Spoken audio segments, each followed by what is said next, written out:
3, 2, 1.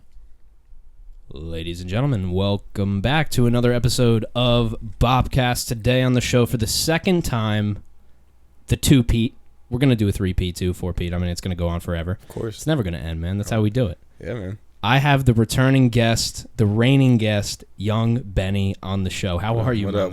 I'm good, man. How are you? Good, man. We just talked for about an hour beforehand, too. It's getting a little wavy up here, too. Yeah, it's getting a little wavy. It's getting a little... Dude, hey, we don't know what we're going to... We might be a little dicky by the end of this. I don't know. We know how we feel about that. Yeah, man, 100%. Nobody's ever compared us to him. How crazy is that? Yeah, surprising. It's amazing. Yeah, I've never gotten it before. Yeah, it's wild, man. But Benny, listen, man, there's going to be some people that, and to everybody who did watch the episode with Young Benny, which did get some views on YouTube, they might know who you are. But for anybody who doesn't know who you are, just if you want to just spend a minute or two, whatever you want to do, but talk about what you do, who you are, maybe where you're at now, and the deal with the podcast. We're just going to roll. Yeah, man. Just artist from New Jersey trying to make it big. You know what I'm saying? I want to be at the top of the game. I want to be known. I want to be a household name. So this is I'm just grinding away, man, making music, trying to get as many shows as possible, and just going through it. Dude, keeping it rolling. And I'll say, trying to always advance. Every time I come back, I want to be a different level. And I feel like I'm a little bit further along than I was last year when I came on. So I agree with that, and I've seen it as well. And I've seen you perform since then, which has been another indication to me of your dedication to the craft and also your ability. The first time, I'll add some context with a contrasting scenario. The first time I saw you was you were performing at the Mad Minds in Boonton at Boon Tunes. And to give, if you look up Turkish Royale Bobcast, you'll get a lot more context on it as to what Mad Minds is, but it's a collective of artists who perform together. We bring people out to the shows. There's fans there. There's a ton of artists there. Probably one of the best artist experiences that you can go to in terms of performing in front of people where you don't feel the pressure of a showcase or something like that. It's for artist by artist type of thing. And I will comment. Yeah, it's probably the best, if not the best, showcase and for in New Jersey. I think that's going on really. Mm-hmm. I like what Royale does with that. Mm-hmm. Yeah, a friend of mine, his name's Luis, goes by Beto Music. He has a podcast now in Boonton, actually. Mm-hmm. I spoke to him today. I recommended you to be on. I said, listen to my podcast with Benny, and you'll probably end up being on his show. Cool, thanks. Yeah, anytime, man. But I recommended Turk to him as well. Mm-hmm. He had Turk on the podcast today, and he said, I didn't realize till I was in the interview that he was the guy who does Mad Minds. Yeah. And people, what I was explaining to Luis, too, was people don't understand how hard it is to get hundreds of people to a show. They're not all hundreds of people, but Turk has gotten 500, 700 people, and I'm not exaggerating, to some of those bigger shows. It's hard to get 10 people to a show. You talk about getting hundreds of people to a collective event that's not put on by a promoter who's famous. Yeah, no, he does his thing, man. He's got a following, bro, and he's got a strong following, and he's a good dude. You know what I'm saying? Like he's always looked out for me. Even like last show he had at the distillery, I wasn't a headliner, but he reached out. He's like, "Yo, man, like come by and do like a 2-song set or one song." He's always just looking out. So he's a good dude, man. I appreciate Turkish Royale for real. Yeah, and it's not about, that makes you realize too, it's not about the numbers, the followers, the none of that shit. It's about the dedicated people who locally will pull up. And that's what I say. A friend of mine, AK40 Devin, he's been on this podcast twice. I've done a lot of stuff with him. He has performed with Turk many, many times, been in the game for a long time. Yeah. His live performance is not like anything you've ever seen, but you wouldn't know who he is. But there's artists who have X amount of plays who perform live and you're like, this is beat. And that's something that like I now value after seeing so many of these performances, your performances included. I now value that performance side over the amount of Spotify monthly listeners you have. It's they both have value, but there's no you Benny, young Benny, the rapper, is worth way more in front of people than you are on a Spotify. I love your music and I have it saved. I listen to it on a weekly basis. Appreciate that, man. For real, thank you. Yeah, anytime, man. I want to talk about Strawberry too before we get out of here today. It's a little vibe. But the first time, and this comes back to the point that I was originally going to make, which is the first time I saw you perform was at Mad Minds, and you came up and you spit like a freestyle with like a beat behind it. You didn't even have the track behind it, I remember. And you're just spitting your thing. And I'm like, this dude's doing something, man. I'm like, this guy, you had an energy, and you were spitting your shit, 100%. But you had an energy about you. And I mentioned that on our first podcast, however long ago that was. And now we're here today, and I've seen you live with a crew, with like an entire set, a full performance. Yeah. And it's just been, it was really fun for me to see that, just as a genuine fan. I'm also your friend, but as a genuine fan too, to watch that kind of progression. And now that's something that is a massive part of your life in terms of, you just had a performance a few days ago, if I'm not mistaken, last week. You don't have to cover everything that's changed for you, but like, what stands out to you from maybe the difference between doing your freestyle at one of those Mad Minds versus the type of performances that you're doing now? Oof. Yeah, man, that's like a big gap. I feel like just I got more comfortable with myself on stage. I've realized that, you know, through my first few shows, that I always felt like no one wanted to hear me for some reason. You know what I'm saying? Like, but now I feel like people are actually tuning in, they're coming, they're listening to what I'm saying. Like, sometimes I feel like when I was up there, I was just rapping whatever, you know, I'm like doing my songs, and I didn't realize at that time that like the impact that I was having on certain people through certain songs, like Nothing Is Forever, or I Hope This Helps, or Hard Work. Like, I feel like, you know, now it's just like people are actually tuned in and they want to hear me, and I believe that they want to hear me. I think that's they've probably always wanted to hear what I had to say, you know, or they're definitely engaged when they're on the stage, but it was more of the confidence of actually like, you know, listen, Ben, they're listening to what you're saying, and they want to hear you. Like, why do you believe otherwise? Like, you know, I have confidence issues with that, or it's just insecurities for some reason that I'm not like, you know, people are just bobbing their head to make me feel good. But no, they're actually listening, man. Like, when I actually left that the last Mad Minds event, when I did that one song set with through Turk or whatever, he gave me that shot. I left, and this one dude DM'd me, and he was like, "Bro, you got it." Like, and it was just like, you know, that one DM, you know what I'm saying? Like, you know, it's just, I didn't know who he was. He didn't know who I was until he saw me on stage. And it was just like, I think my stage presence has gotten better. I feel like my content of song has gotten better. The meaning has gotten better. I've learned how to like kind of diversify what I want to go get across, you know what I'm saying? How I'm feeling. You know, I can make a sad song. I can make a slow song. I can make a sing song. I can make a vibe like Strawberry, like we're going to talk about. Or a Let's Link type of song, and I can get you pumped up. And I just feel like I've kind of like, I haven't mastered it yet, but I'm like, and I don't want to ever master it, to be honest with you. I want to always just be a work in progress. And I feel like when you master something, there's no other possibility that you could do with it. I mean, yeah, you can do things with it, but I think that I don't know, I just feel a little more swaggy and a little more confident, like Young Benny. You know what I'm saying? Like, for a while I had to, you know, find who Young Benny was. You know, there's definitely a difference between Benjamin and Young Benny, and I'm starting to feel it a little bit like more Benny, more and more every day, and more every time I touch the stage. So, you know, that's what I'm just trying to accomplish when I'm out there, man. And we know you as Young. I don't know you as Benjamin or Ben, or I know you as Young Benny. Yeah, and that's what I want.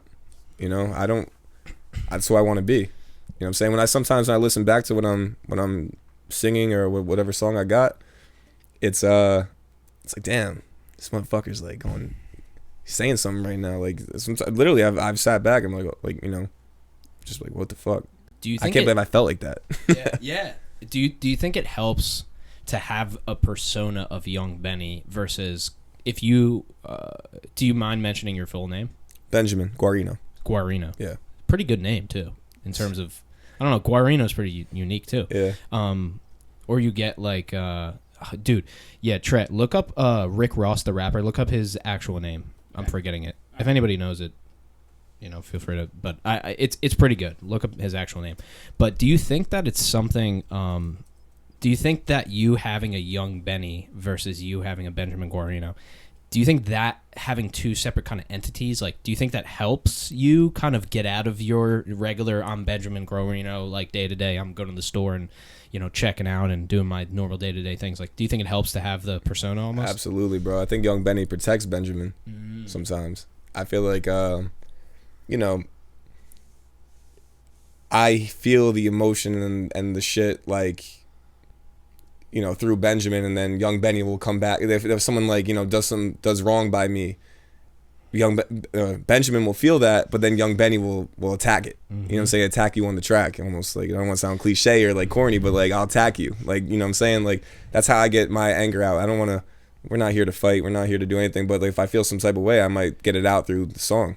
And young Benny comes with that, same energy type shit. Like, when you see me, make sure you keep that same energy. You know what I'm saying? Like, Benjamin just better be ready to, I don't know. Just to touch on that, dude, for real though. I mean, I said, I didn't want to fight, but if someone, I mean, Benny, comes down to, I had to protect myself too. I wouldn't fuck with you.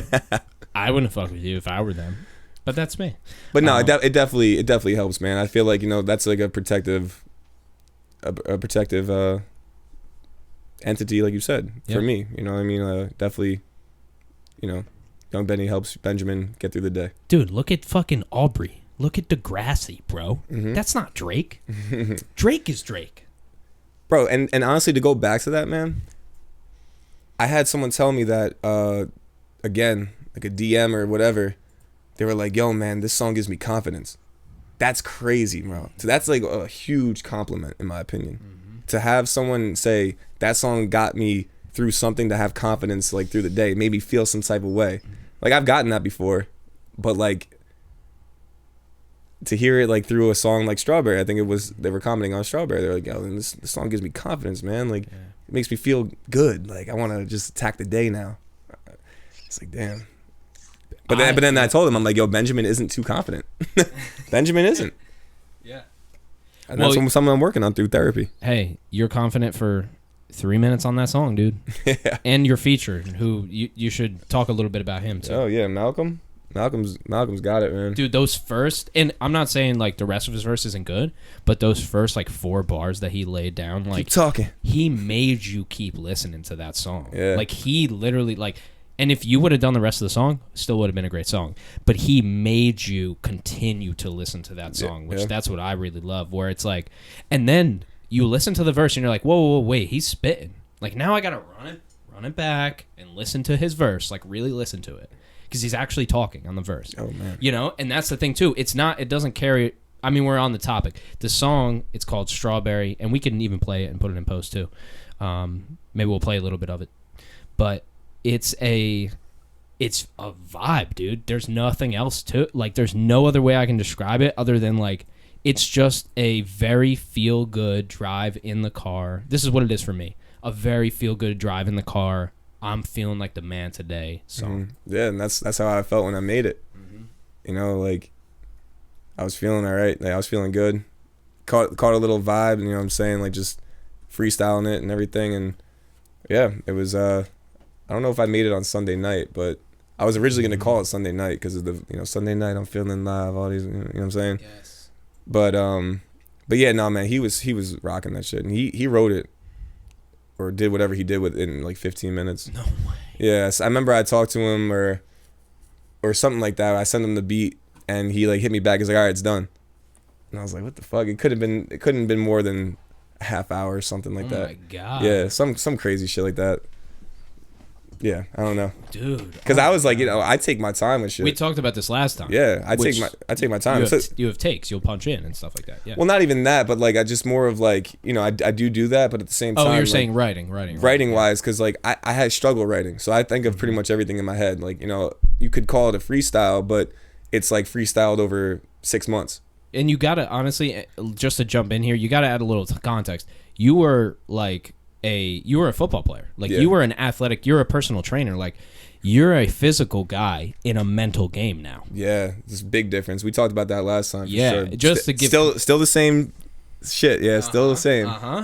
But that's even more to it, right? And I'm honestly like, I mean, dude, I'm obsessed with working out. I love being fit and working out and all that. You got some biceps, I see. Oh, thank you, man. We're working. Hey, I'm doing. Hey, glamour muscles, baby. Buys, tries. That's all you need right now. Just on the weekends. Yeah, all right, fuck it, bro. I go to bed. No, dude. Do you know Sean Nastalon? Yeah, I grew up with Sean. Yeah, you fucking know Sean. I was gonna say you guys. I was like, if not, then you put these guys together because they're gonna be rocking. Bro, me and Sean used to work out. Bro, I have Sean on. Dude, we have Sean on the podcast just for sheer motivation. Yeah. Like I just. He's like, I ate a pepper. He's like, I ate a pepper. It broke my diet. Yeah, he is fucking strict. You can eat a steak, Sean. It's okay. You're not gonna explode. Buddy. So it's funny about that. I know we're whatever talking about Sean. I'm a personal trainer, right? Yep. So by day, try not to do that much longer, but God willing.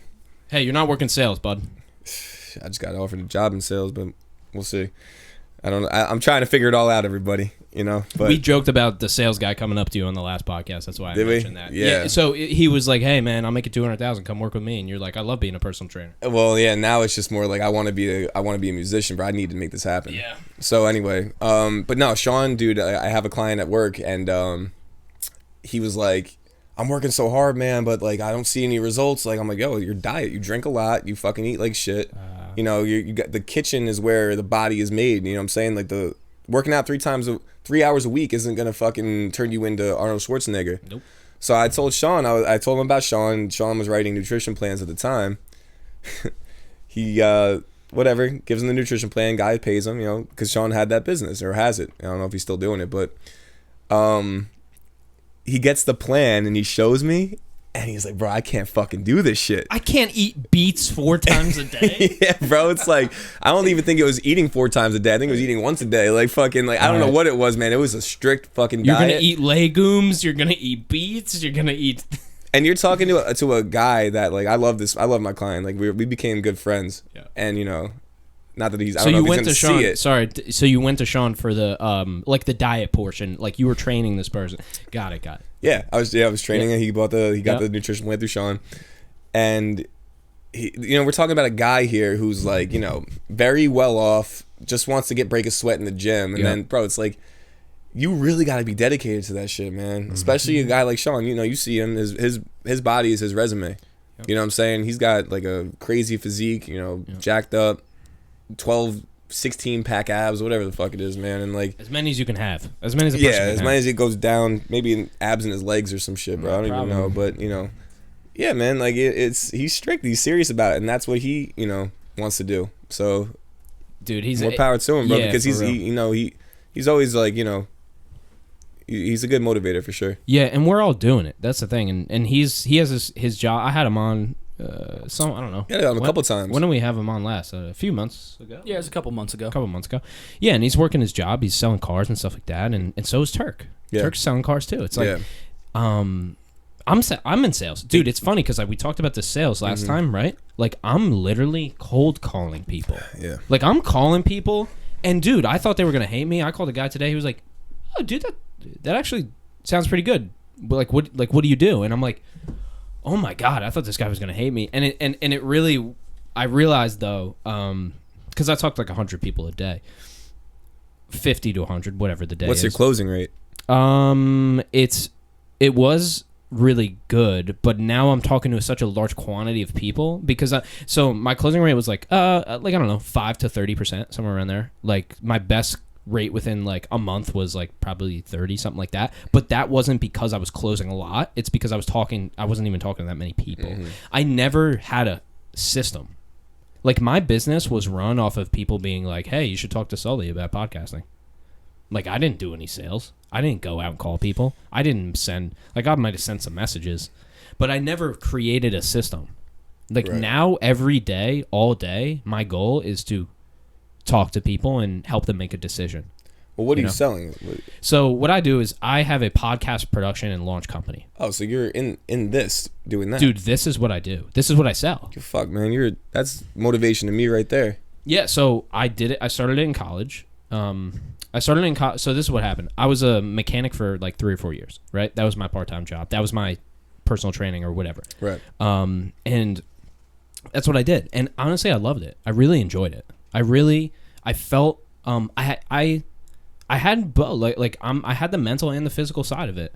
And I wasn't the best person ever to do it, but I could have made a full career out of it. But the opportunity wasn't there. And every day I would come home and do this. Every day I would come home and make podcasts and talk to you guys and do all this stuff. And so I was like, I wonder if I can make money off of that. Can I make my 5 to 9 my 9 to 5? So I was like, maybe. Let's see what happens. I have a kid on the podcast. He makes 6 figures, quits his job, makes 6 figures doing social media management. Wow. Okay? He said, after the podcast, dude, I'm like 20 years old trying to figure this out. He's like, listen, take my scripts, go on Upwork.com, make an account, use these scripts, you'll get some clients. I do it, I get no clients, right? I had quit my mechanic job to do this. And I'm 2.5 months in, and I have not made any money. Damn. 3 months in, I get a contract to do a voiceover for a drone company for $80. It took me 3 months to make $80. Then I said, all right, let's keep going. So at this time, I'm interning at the Vault Studio in Boonton for free. I'm living off of savings, right? And so I'm living off of savings. I'm in college, so it doesn't matter that much. I have no bills. And except I have my car insurance.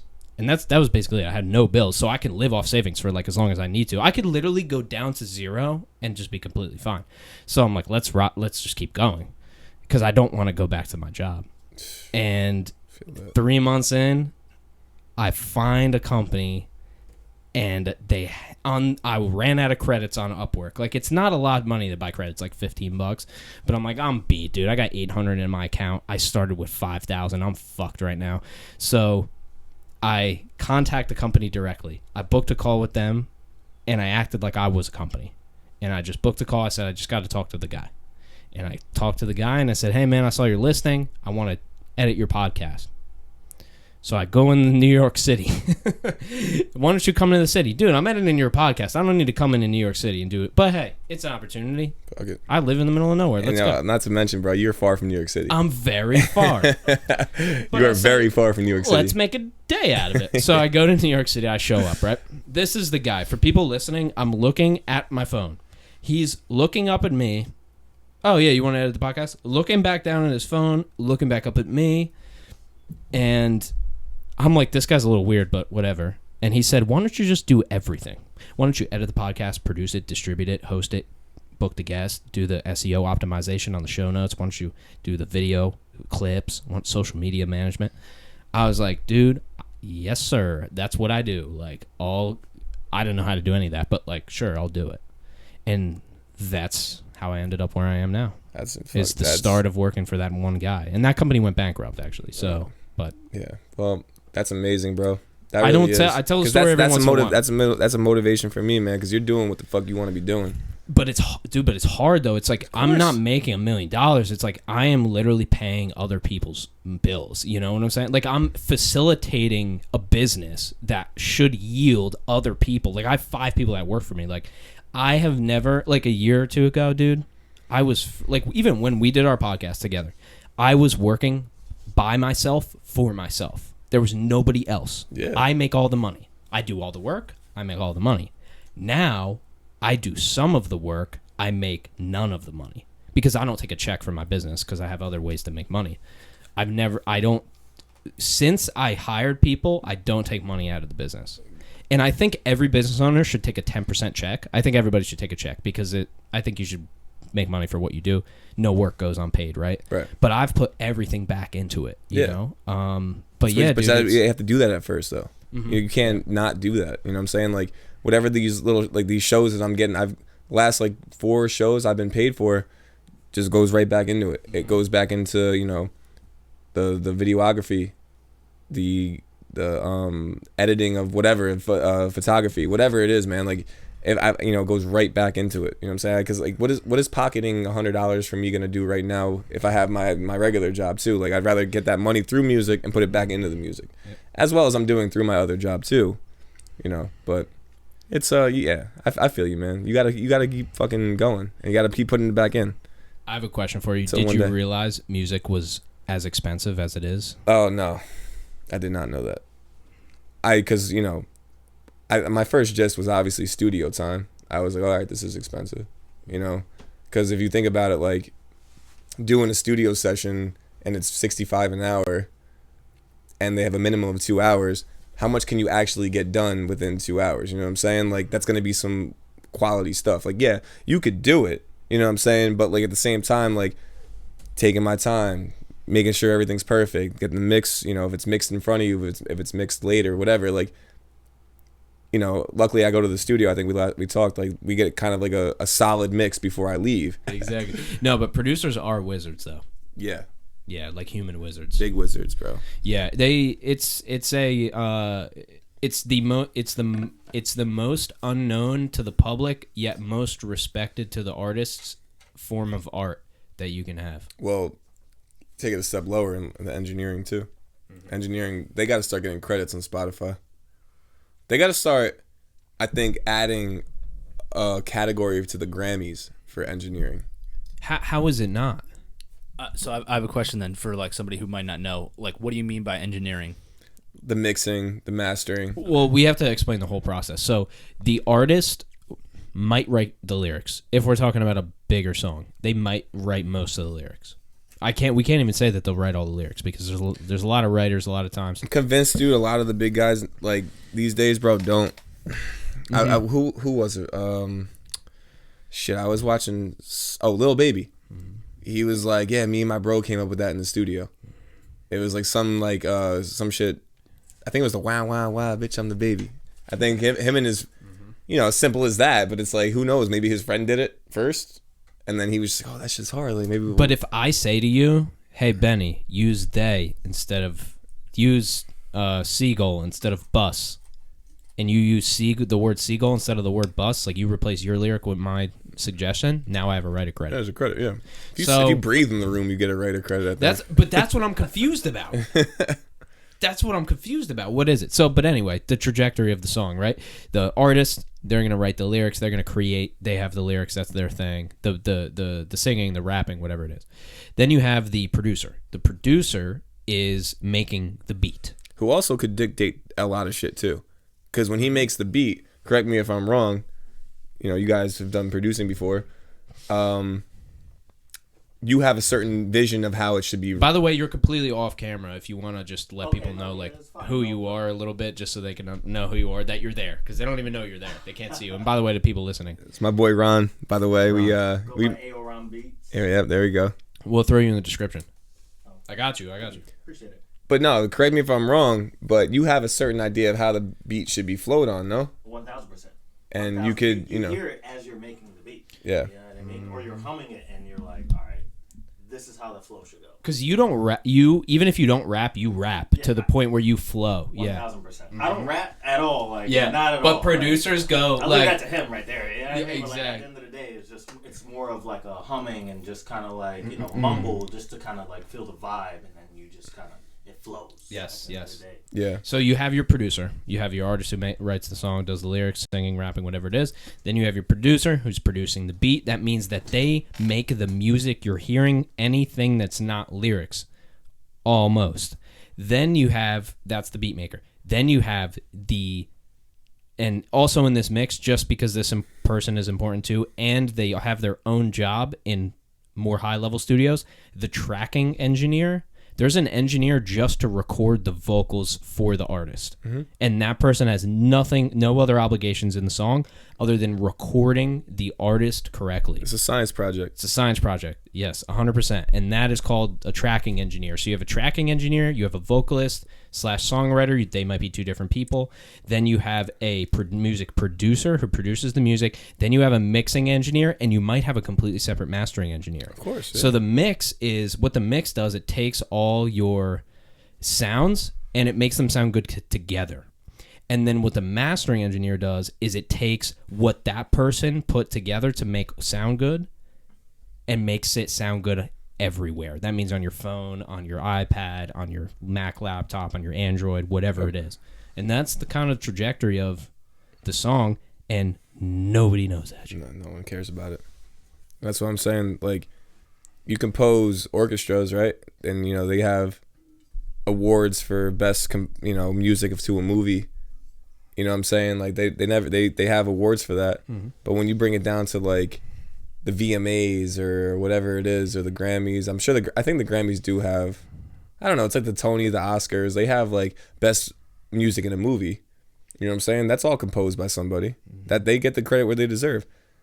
Now does like these engineers that recorded freaking, I don't even know. What's the biggest hit this year? I don't even know. What is that? Maybe First Class? I don't know. Yeah, First Class is up there, but I don't know. It's probably some Dua Lipa song. Dua Lipa, right. Yeah. I have no idea. I do respect Taylor Swift. I remember a couple years ago, she brought on her mixing engineer and mastering engineer. Dude, she's up there onto like the Grammy stage and had them up there with her accepting the award, because it's like, like I think I said last year, sounding good is half of the fucking battle, dude. You could have hard bars and shit. Like I've heard crazy shit before, but it's like sometimes it doesn't hit if everything's not hitting together, right? Or you have a beat, or you have two different scenarios. You have a beat that way outshines the artist, or you have an artist that way outshines the beat. And this happens a lot, where with good artists too, because I think what happens is you are focused on the song and you're not as much focused on the entirety of the song as a project. You're just focused on like, I need to get these lyrics out because I love this song is so good. That's me. Whenever I spit and whenever I make a song, I'm not paying attention to anything else besides how I sound and what I'm saying. And I have to kind of take a step back sometimes to be like, and listen to it as a whole, with the beat playing, with all the little nuances of ad-libs and delays and doubles and everything else. I have to sit back and like hear it and like not just focus on what I'm saying. Like, did that bar hit you? Did that, you know what I'm saying? I need like to step back and listen to the song as an overall. Like sometimes it's like, it's like a vibe. You know what I'm saying? Like you want to feel a vibe, and that's, it's not always what you're saying most of the time. Like Tory Lanez was saying, like, it doesn't matter what you're saying in a hook as long as it sounds catchy. He's big on that shit. And I was in a shore house this weekend with a bunch of girls that were playing Rock Your Hips. Remember that song? Playing all those old school. Yeah, all those old school. What was it? Pop, lock, and drop it. Lose Control? Bro, Lose Control. Lose Control by Missy Elliott. Music make you lose control. Let's go. Yeah. Crazy song. Crazy song. But like, my girlfriend loves that song. But dude, even like those, they were playing throwbacks that were like, holy shit, I enjoyed those as a kid. Yeah. Growing up or whatever I was, like a teenager. And like I was just like, what? You know what I'm saying? Like, it's just crazy, man. I don't know. Dude, and it just the emphasis it's on the vibe as a whole, bro. Fucking vibe, dude. Yeah, that's what you can't. This might be a strong, controversial statement, even, but you can't save a song with lyrics. You can't save a song with one thing. You can make a song, like you can make it a good song, but I don't think you can save a song. Like Dreams and Nightmares has a good beat. Nobody's ever talked about the beat, but the beat is good. Yeah. The beat, if that beat was terrible, Dreams and Nightmares, I don't think would be what it is today. But I feel you. Yeah. What I was listening to the other night, I don't know if you're familiar with James Taylor. Yes. Are? Yeah. James Taylor, it's not rap, right? In my mind, I'm going to Carolina. It's old school country music. Yes, James Taylor. I know James. I've played him a cocktail hour. He did a fucking 4-bar verse and then went straight into the hook. That's it. Yep. And it's like, the hook, that's crazy. Yes. But that's a way to do it, and 100%. And I think we talked about it last time too, where it's like you have the hook bombs songs, the songs where even the bridge is a hook, dude. Everything's a hook. Yeah. It's like you have songs that are literally created. There's a song called Brown Eyed Women by the Grateful Dead that literally starts with chorus, and then it's got about 6 or 7 verses with choruses in between every single one. The first verse is the last verse at the same time too. So it does the first verse, all the rest of it, and then the first verse repeats at the end of the song. That's crazy. With another chorus at the end. Yeah. It's a fucking amazing song. How long is it? And then you have that. Probably about 7 minutes. Yeah, maybe. 100%. And that's the thing too, like that people back, I'm sure, have you seen Bohemian Rhapsody? Yeah. With the Queen? Yeah. Mm-hmm. Their whole thing was with the song. It was called Bohemian Rhapsody. Bohemian Rhapsody is, yeah. It was like 8 minutes long. Yep. And that song took like 50 years to blow up or something, because like when you watch the movie, the radio station was like, this is way too long for radio, you can't do this, like this is like everyone's gonna lose interest, because it was like an opera if you think about it. Yep. But it was. Yeah. And you know, it's like I don't even know, man. I think that guy, I love that actor. I forget his name. Yeah, he played that shit good. He played it good. I honestly didn't like him that much in playing that part. I know him from Mr. Robot, and his fucking personality does not fit that part at all. No, you don't think so? No, his demeanor, no. Like, dude, he just didn't seem flamboyant enough to be Freddie Mercury to me. Rami Malek is his name. Rami Malek. Rami Malek, amazing actor. I think it was one of those things where I took it personally, where I'm like, I watched this guy in a different thing, and I want him to be the same guy again. You know, that's definitely a possibility. Yeah, that's definitely a possibility. Amazing movie. No, really amazing movie. Dude, we took an edible, and my girl passed out, and I just kept going. Dude. Isn't that always the case, bro? Why do these girls always fucking pass out from movies, bro? No. My girl passes out when the fucking goddamn mountain with the Paramount sign comes up, bro. No edible, no nothing, just like a little pad thai, some sushi, and maybe a sip of wine, bro, and they're fucking just like, and I'm just like, you left me to watch It by myself, It 2 by myself, Bohemian Rhapsody by myself, every movie, Shrek, Pirates of the Caribbean that you wanted to put on. Dude, every fucking thing, dude, bro. My girl got through Shrek. I'll be honest. She got. I've never gotten one. Swear to God. I've never gotten through one movie with my girl while she's awake. Dude, Netflix. Maybe Halloween, because we started at 6 o'clock.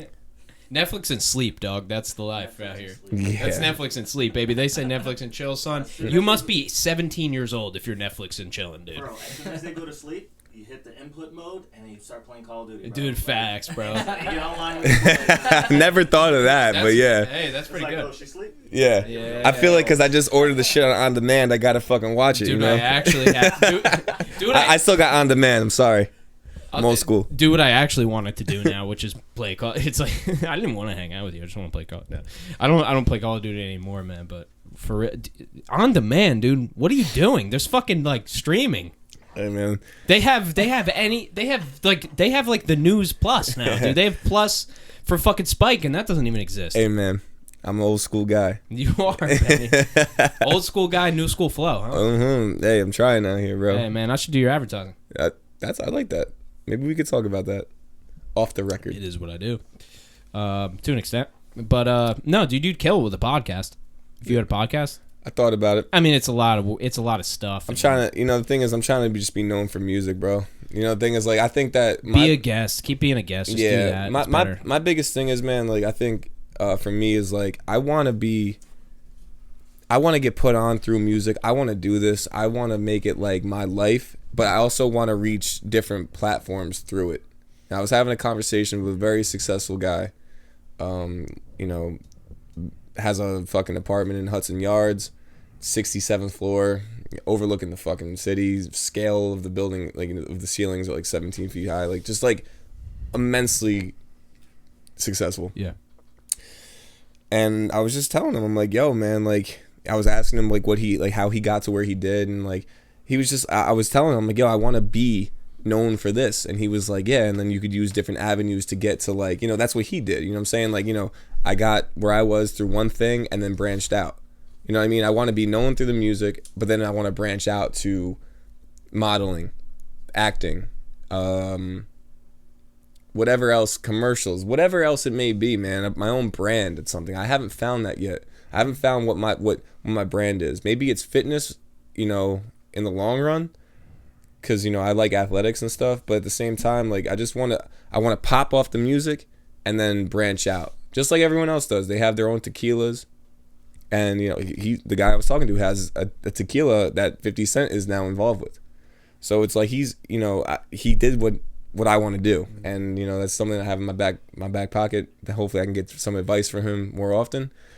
But yeah, man, like, I just I want to pop from the music and be known for that, and then branch out to everything else. You know what I'm saying? That is 100% the best way to do it. Yeah, but it's a hard way to do it. It is the hardest way. Yeah, but it's the most rewarding. Those who play the long game win the long game. Yeah. If you play short, you will win short. If you want to trade a stock and make money, you will trade a stock and make money. And you know what you'll have to do the next day is trade another stock with that same fucking money and hope that you make money. Right?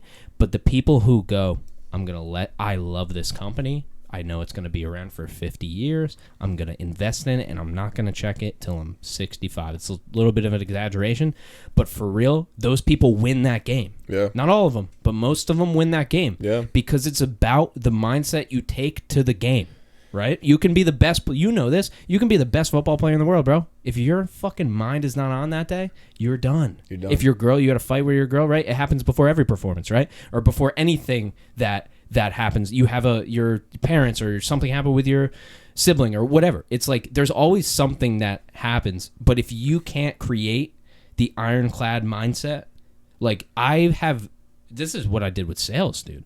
I was talking to people and being like, hey man, I appreciate like you talking to you, like we'll see what happens. Now every call that I'm on, I'm an expert. Like I'm the guy who can help you make this decision. But I have a lot of friends. Like, honestly, I'm a good friend, but I have a lot of friends. Like, I'm here to do a job. Nah, bro. At the end of the day. Friends and business are not the same thing whatsoever. Yeah. Not the fucking acquaintances, same thing. maybe connections. Nope. I will divide it between friends and business. And I do not want that shit to go down. I don't want that shit to merge at the end of the day. Yeah. And that's a mindset, though. That's a mindset, bro. There is no... Because I've been other tricked thing. before, bro. Yes. I've been tricked into thinking you're my friend. I've been tricked into a lot of shit with that. Well, the thing is, you're not a fucking asshole. That's That's thing. why but they trick you. That's they how take advantage of it. Yes, they go, Benny's not going to fuck me. No. So I can fuck him over. Bro, I and can it's do what I happened need. way too many fucking times. And I'm at the point where, like, this last year, like, a lot has happened for me since we've last spoke. And, I've done shit where, I walked out a fighter to his fight in Atlantic City. Coming out to fucking Same Energy right before a fight. Walked him to the ring. Walked around it, bro. Shout out Jerome Conquest. It's my boy. From fucking Strawberry Mansion in Philly. Right. You know what I'm saying? Like, for my music to resonate to that shit, that's like, crazy for me. But, what was I saying about this? Where was I going? It's about people taking advantage of you for being a good guy and being nice. Right. Yeah. I don't know where the fuck I went off with that. With Jerome, but it must have been something like maybe he respected you or something, and he wasn't trying to take advantage of you or something. Or there's people around that aren't going to take advantage of you, like maybe like this guy. I don't know. Yeah, I forgot what I was saying. My bad. I lost my train of thought. You're good. But anyway, fucking what was that? What I was saying was fucking I don't know, man. Just business and the whole friend things, man. Like, it gets too complicated. I try putting people on to a lot of shit, and they want to talk like the whole contract thing, and it's like I feel like right now, man, like we don't need to talk about that shit. There's not enough money flowing in for either side to want to be like, yo, you need to sign to this, or you need to sign to that for right now. You know what I'm saying? I don't know. Well, think about this, Benny. Let's put this into perspective here. Neither I nor you have been the number 2 or the number 3 guy. We've been the number 1 guy. Right. And we're not saying that from a place of arrogance. We're saying that from a place of, okay, we're either the talent or the boss, right? And in my case, I'm the boss. Like, I have a business. I have people that work for me.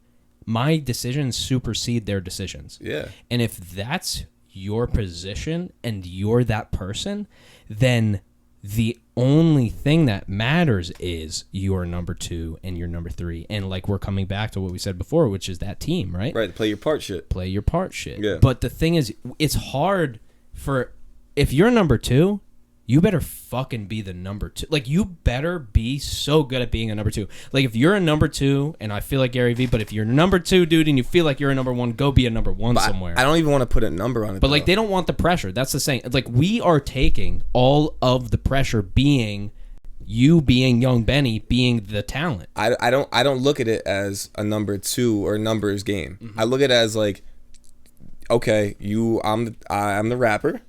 You are the manager. Good point. You are the fucking this. You are the that. Yep. And understand what you're trying to do here. You know what I'm saying? Like, I'm not trying to. I do my job. I am trying to get I'm trying to get paid.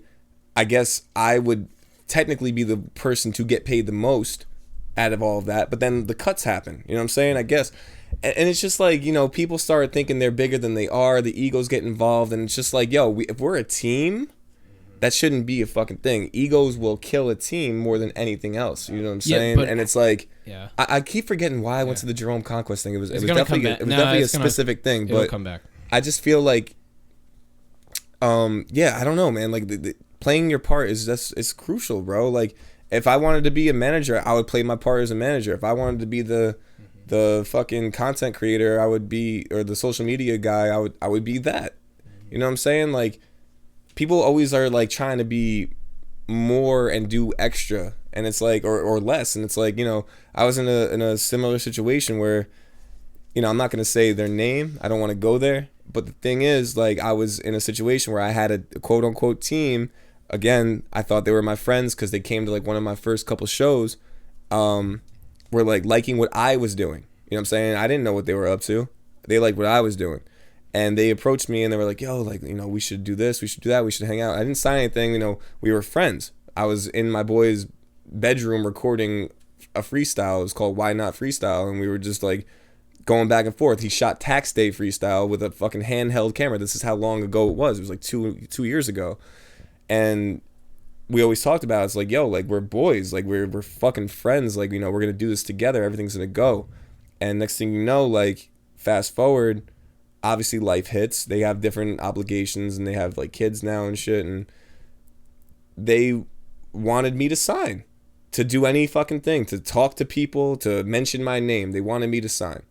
And it's like, it came down to a point where it almost costed me a show, because they were going to handle the communication between the club owner and me, because I don't want any part of it, really. I guess, like, you know, my uncle was involved somehow by knowing the club owner. He asked them to take care of the communication, or else he would have. They said yes. Didn't hear anything for a fucking month. I texted him. I go, yo, can you text the club owner and see what's going on? And I get a text back saying, I don't work for you for free. And it's like, you're going to sacrifice a fucking opportunity to play in New York City, opening up for an artist who, by the way, I opened up for Cameron, you know, in the city. That's like the magnitude that we were working at. Like, you know, Cameron's like a legend. You know, who knows what it would have been in that frame of time where it was like, you know, if it would have happened earlier on. But they were willing to sacrifice us all being on a stage together in a club in New York City for 20% of my earnings, which is what right now. You know what I'm saying? Like, I'm not trying to fucking come on here and say I'm killing it through like money and shit. I'm really on the grind right now. Like, I'm really going through it, trying to make this shit work. And we're about to sacrifice a fucking opportunity for all of us. And they did. They didn't send the text. And I fucking freaked out, bro. What do you want me to do? I work day in and day out on this shit, going as hard as I fucking possibly can, even when I don't want to. Even when I'm completely fucking empty from trying to make a song, content, whatever it is. And you're going to say you don't work for me for fucking free? You said you were going to handle the communication, bro. What the fuck is that about? Some bullshit, bro. By the way, I've always paid them for everything. I've paid them for studio time or fucking videos, or because they're an entertainment company. Now they built that when we were friends, and they now have a rent, and they now have everything else. And it's like, yo, you're looking at me to keep the shit open or keep the lights on or whatever the fuck it is. Like, yo, send the text and ask so we can get to a different level and keep leveling up together. It's not about the fucking, you know, it is about the money at the end of the day, and people have obligations. I understand that, but like, yo, like, what do you need 20% from me from? I've been giving you my 20%. You know? Well, I don't want you to get it twisted, man, that you're not number one. I know that I'm putting numbers to this, but there is nothing without you. There's a lot of other artists in this world, okay? But there's no other young. They wouldn't have been in that position if it wasn't for me. And by the way, this is at the same time where I had the Afro Man show in Virginia, which ended up getting canceled. But, you know, I was paying for them to come down there. I was paying for the whole Airbnb, the drive, the stay, the food, everything. Because that was just my, like, you know, that was my, like, yo, like, the DJing too. Like, whatever, bro. Like, it's just like, and they ended up saying when we got into this fight about the text message for free and shit, it was more like, oh, well, and I brought up to Virginia. I'm like, yo, I'm paying you guys for an all-inclusive stay. And they were like, technically it's not free. We could do that by ourselves. So I was like, all right, listen, I'll pay you guys $300 to come down and DJ for 1 hour. And you can figure everything else out for yourself. You can find your own fucking food, your own hotel, everything else. And they're like, that's not enough. And I was like, all right, then I'll get somebody else. Mm-hmm. And that's when the last time we fucking really spoke. It's about it comes right back to the last time. When it becomes business, it becomes business. There is no more art or talent or anything when it's down to brass tacks. And this is it. Like I'm saying, dude, if you weren't the number one and the person, then you wouldn't have to deal with this shit. But you are. Yeah. So you have to look at your expenses and go, well, 20% here, $300. That's my limit for the DJ. That's my DJ budget. Yeah. Then you find a DJ who fits in the $300. It's not a question of are we boys or did we work together? Did we this? Did we that? It's then if it's a matter of business for you, then it's a matter of business for me. Right. And that's why I don't want to mix the friends and business anymore, really. Mm-hmm. Because it's just like, I can't. Yeah. I can't. You're telling me, yo, we're going to do this. We're going to make it to the top. We're going to get here. We're going to go there. And it's just like, okay, well, help me then. Yeah. If you're saying you're going to fucking do all this shit for me, then help me. It's just flat out. And, you know, we're going to work as a team. But don't start bringing in, don't fucking, because I got a show in the city that you're going to start talking contracts. And they also said to me, like, oh, money changes people. So when you get the bag, we want to make sure that you're fucking, you know, locked in. like I'm going to run off with the shit. That's just, I don't know. Like, have I ever demonstrated that to them? I'll say this, having people that have literally worked for me for free. Fuck out of here. Having people that have worked for me for free, now that I pay, but who have worked for me for free before, if they didn't want to work, you know what they tell me? I can't work for free. And I go, yep, cool.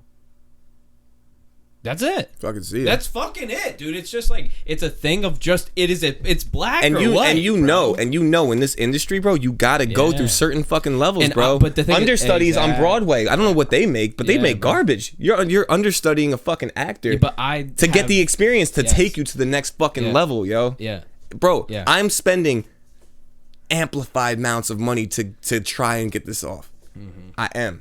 I haven't always put it in the right spot, I guess. Like, maybe I should do more promotions. I haven't even touched that yet, to be honest with you. I've been going off straight organic fucking shit, just throwing shit out. Which has been popping organically. It has, but, like, you know, I want the shit to really start going up. You know what I'm saying? I know. But I spend my money on videos. I spend it on the songs. That's what I really think that would attract people. You know what I'm saying? Like, yeah, I have songs that I really still think that could do numbers if I got it out there. But the thing is, like, we're all just trying to fucking make it, bro. Like, I've spent so much fucking money for you to send a text message say you're not working for me for free. It's like, all right, then go find another fucking artist to work with then that's going to pay you all this money. Especially. Right now. Because I know one day I'll get there. But the thing is, go ahead. You want it now? I had a rhyme the other day. It was like, I penny wise and pound foolish, bro. You can't, you see the money up front, you take it right away. Oh, but it's not going to be as much as it will be later, though. All right, take 20% of fucking $400. Mm-hmm. Yeah. And the contract ends in a year, and I'm starting to make $40,000. Then fuck you. Yeah. Well, it's a belief, man. I already know these people don't have the belief, and listen, like. But they do though. That's what pissed me off about it. They were always like, they definitely believed in me, but it was just like it came to a money thing. Dude, I get it. This is the thing. Listen, like, I have had the conversation, dude. I had the conversation where I said, hey, there's 6 weeks left of this business. Damn. Like, I've had that conversation. And, you know, the thing is, I own everything. Like, that's the reality, right? Like, everything that you've built on your own individually or any connections that you made through this business is yours to keep, right? But, like, the IP, the intellectual property, the name, all that stuff, that's mine, right? And that's 100% agreed upon. There's no questions about that, right? So when you have to have a conversation of, like, this is either make or break, or I go back to zero, right? Whose fault is it? Whose fault is it except the number one? It's that person's fault. When It's the quarterback's fault. When it's the quarterback's fault. When Justin Bieber mismanages his money, or when Justin Bieber drives into a fucking whatever and gets a ticket, or when somebody at that level, like, dude, like the amount of, like, think about that level, right? Of managing that, right? That's, sure, you've made it. Things don't get easy when you make it, right? So what I'm trying to display here is that the person, the number one, it's their fault for anything happening below them, always, And right? Go ahead. Yeah, my bad. And no, you're good, 100%. I'm just trying to say, like, when I say to if I say to my guys, like, hey, like, by the way, like, this system, we don't have a system. We need to put a system in place. We have 6 weeks. We need to make things turn around. All that stuff. That's because of me. Even though, no matter what they did, right? So those people fucking you over, or whatever they're doing, or asking for their 20%, they are displaying, it's your fault that those people are involved. It's not your fault about what happened. It's not your fault anything they did. Right. It's that you took all of the information that you had and you looked at these people and went, these are the ones. They've done everything so far that they've done. Right. So then the only Mind thing, you, I was getting the shows myself. They weren't getting shit for me. Okay, so you've done that. So, right? like, I was doing it myself. But I'm saying now this is what literally what I just went through. So I'm 100% with you. Not with my people. Like, my people have always been, they're with me. I know they're with me. I'm good, right? They've been with me for years. It's a different relationship. But I'm saying in terms of the obligation of you being the point man, it sucks, but that's why people don't do this. That's why people don't run businesses, because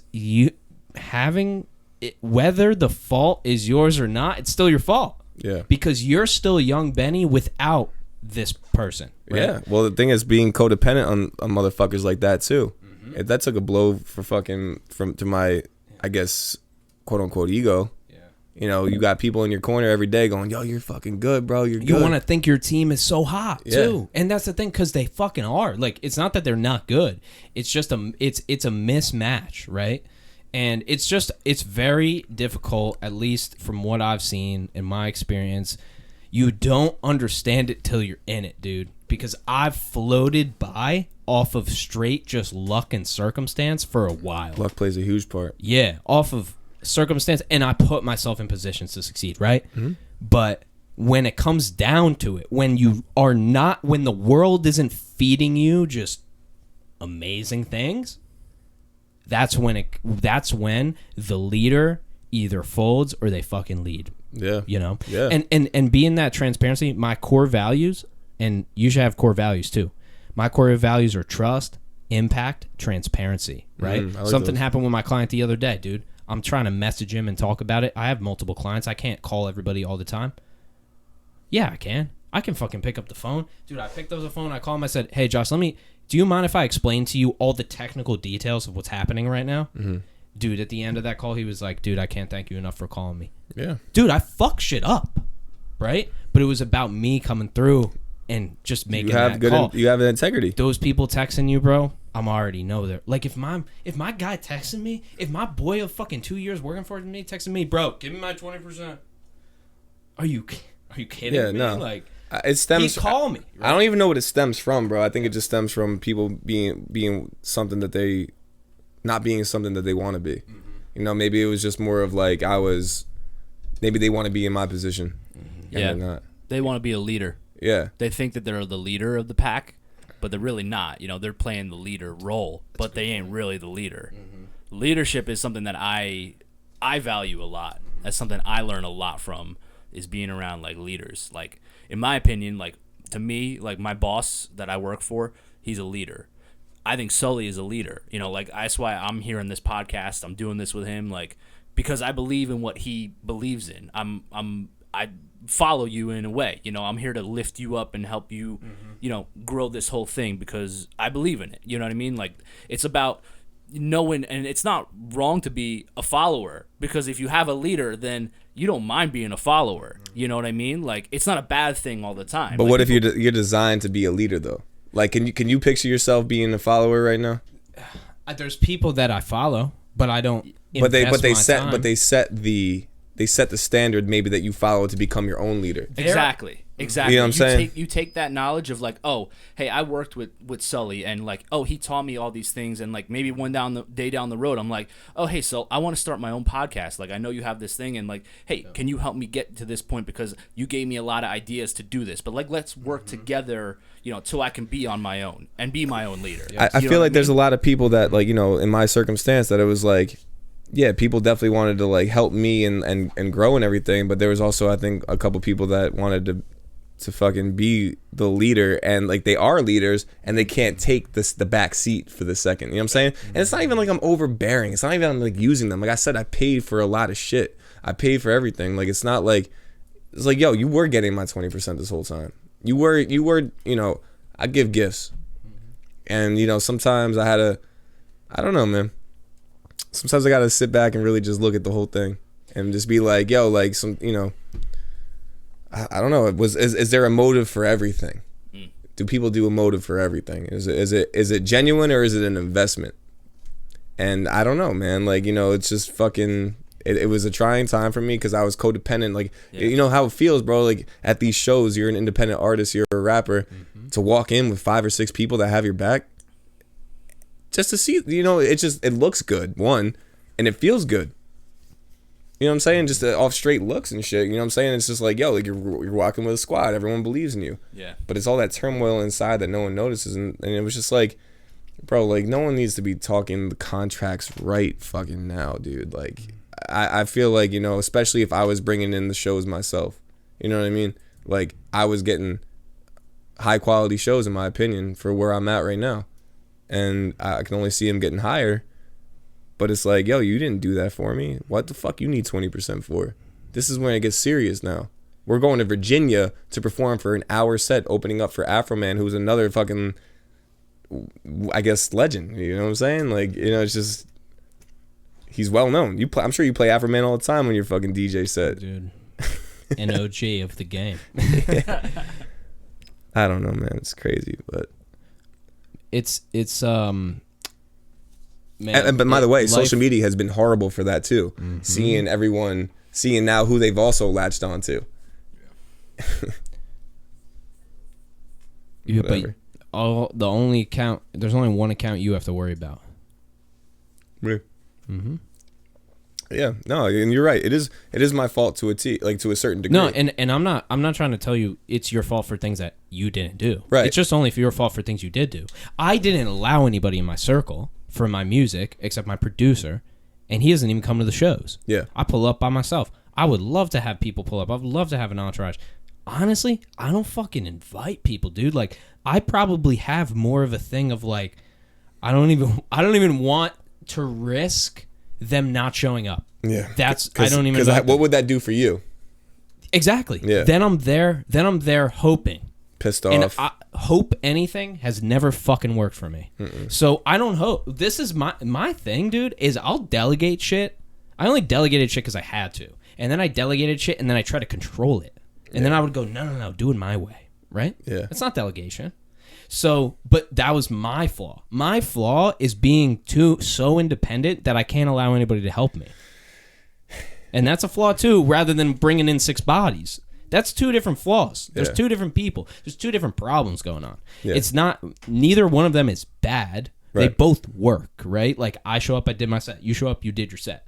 And honestly, having all those people helps the shit out of your set. And having that guy in the background with the mic, that guy's fucking killer, dude. Bro, you saw it at Stanhope. Dude, that guy's so good. I have no idea who the fuck he is, but Jordan? Just saying, okay, Benny, he just says it right. Dude. Right. Yeah. No, man. You know what I'm saying? And I don't want to get it twisted. Like Jordan, Abe, and all those guys have been around me for a while too, and they've been nothing but motivational. But then again, like they're good friends of mine for years, and we're also, I guess, I don't know. It's tough. Like when I guess I don't know. Well, we'll see when money gets involved what happens. I like to think with those 2 guys that nothing would fucking happen because they've been friends with me for way longer. So this than isn't everybody. Would.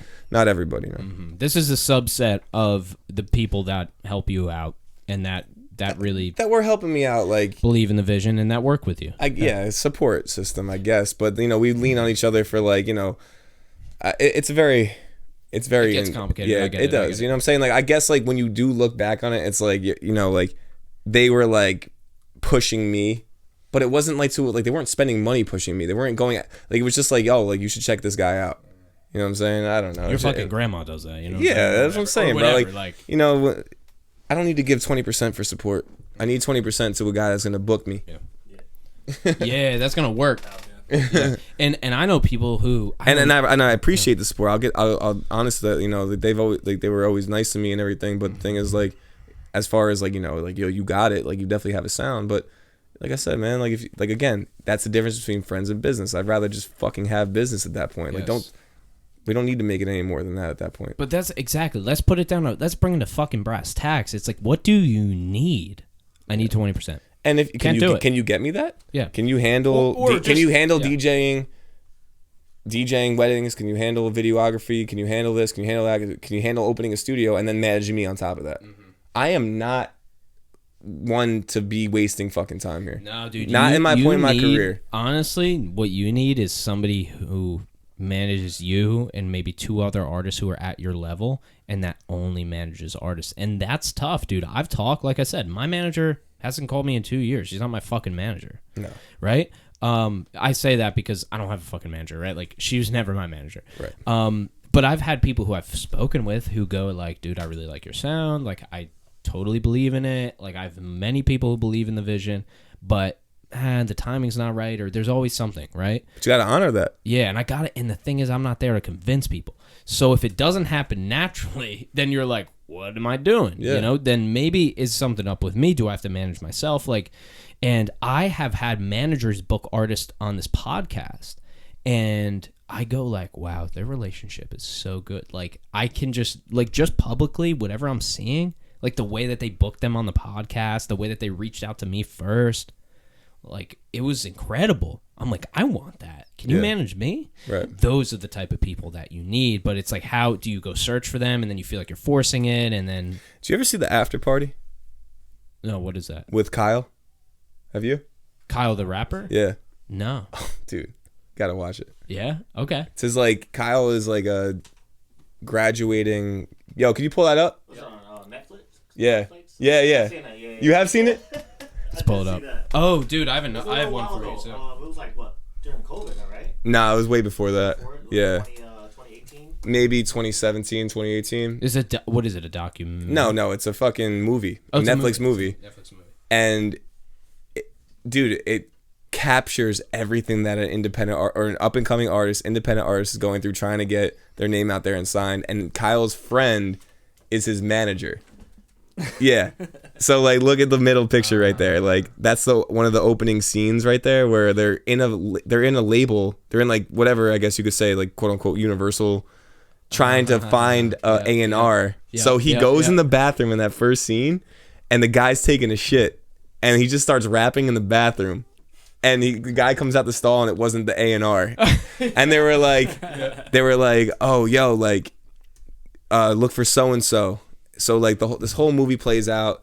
He's been apparently rapping for like years and years, dropped mad mixtapes. Nothing never came out of it. And at the end of the movie, he goes to a fucking party, like after a concert. It's like a French Montana concert. And he's like, he finds his way into the after party with his boy, and they get into a fight. The whole time, the white dude on the left is pushing Kyle. He's like, dude, don't give up. Don't give up. And they're fucking butting heads over everything. They're fucking like they're getting into fights and shit. And at the after party, he gets into a fight, and Kyle starts freestyling, dissing the manager. He's just going off on him crazy, like some type of wild freestyle, bro. And fast forward the next day, it goes viral because someone pulled out a camera at the party, him freestyling it. The next day, like all these like people are calling him, like the AR that they were looking for finds it on YouTube.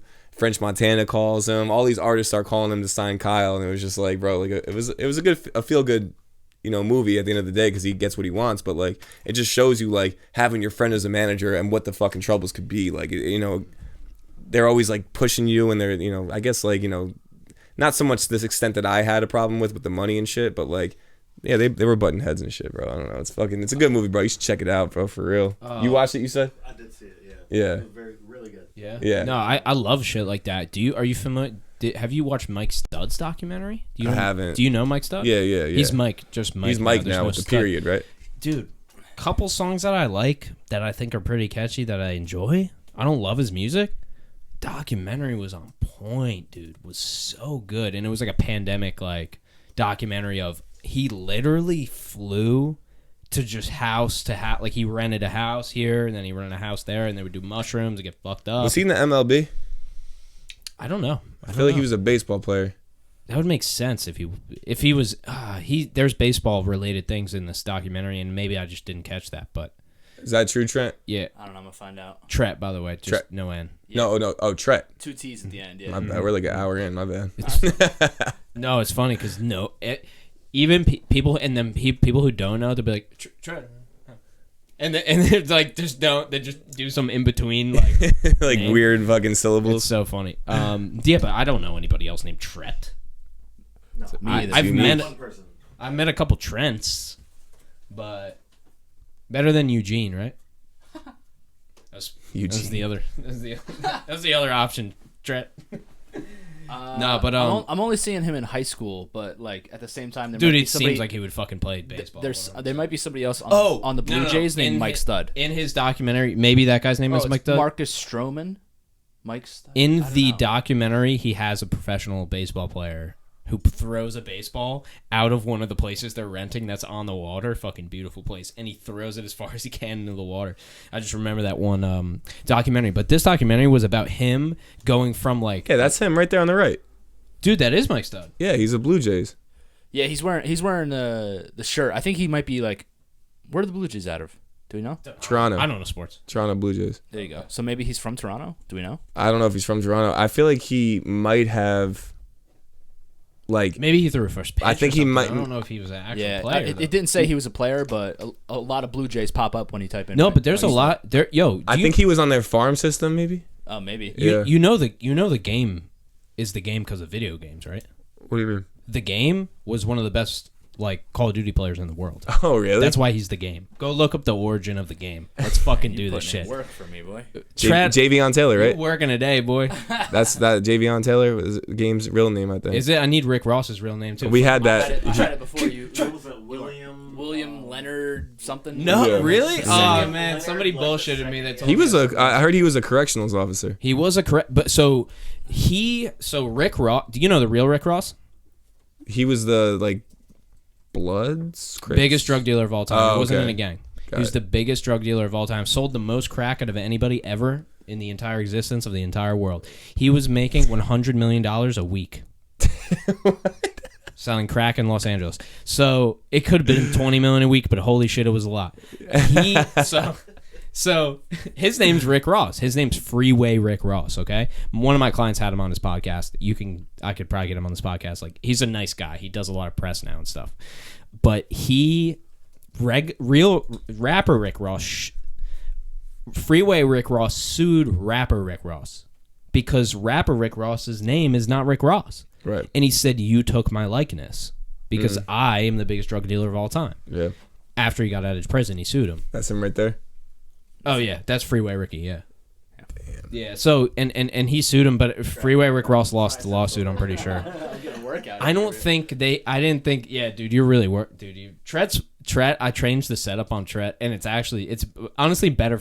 I don't know. I think it's better now. Yeah, it is better. It's better. It's better. not If I- perfect. If I'm looking at it the whole time, it's better.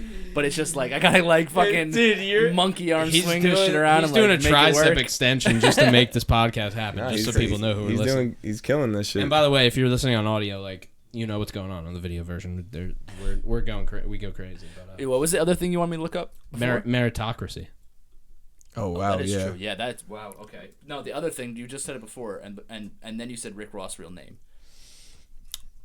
That I forget. Damn, I'm supposed to be good at this. Oh, the game's real name? Oh, the The game's game. real name. Oh. No, the game's the games origin come of the up. game. The game's origin Yeah. story, and then meritocracy.